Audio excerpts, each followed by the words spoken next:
Distraction తర్వాత drunk and driving.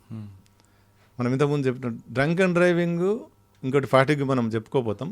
Drunk and driving, fatigue అనేది దాదాపు అంటే ఎవరైతే ఫ్యాటిగ్ తోటి డ్రైవ్ చేస్తుంటారో వాళ్ళు దాదాపు equal to drunk and driving అన్నట్టు.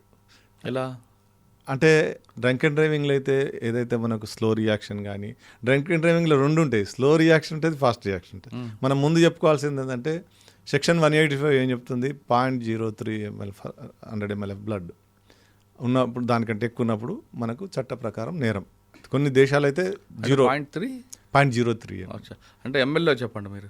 అదే 0.03 ml per 30 ml కన్నా తక్కువ కాదు, బ్లడ్లో కాన్సన్ట్రేషన్, ఆల్కహాల్ కాన్సన్ట్రేషన్. కానీ ఆల్కహాల్ ఎంత తీసుకోవచ్చు? 30 ml తీసుకుని బండి డ్రైవింగ్ చేయొచ్చు. నేనేమనంటే 30 ml కాదు, 0. అందుకే కొంతమంది 30 ml లేకపోతే బండి పవర్ రాదంటాడు. తప్పది సార్. అందుకే మన కొన్ని దేశాలు అయితే 0 టాలరెన్స్, అంటే 0 పెట్టి. మన దగ్గర కానీ ఒక్కొక్కరి దగ్గర 160 కూడా వస్తాయి కదా సార్. 160 కాదు సార్, నిన్న హన్మకొండలో ఎక్కడో 438 అది అదే ఉందండి, 438 వచ్చిందట. అది హైయెస్ట్ ఇప్పటి వరకు అట.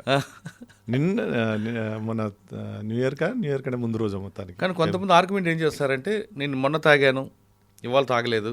మొన్న తాగినా మరి అంటే తెలిసిపోయింది, క్రానికల్ అయిపోయింది. అంత ఉండదు సార్. అంటే ఒక 30 ml తీసుకుంటే ఒక 2 hours వరకు ఉంటుంది.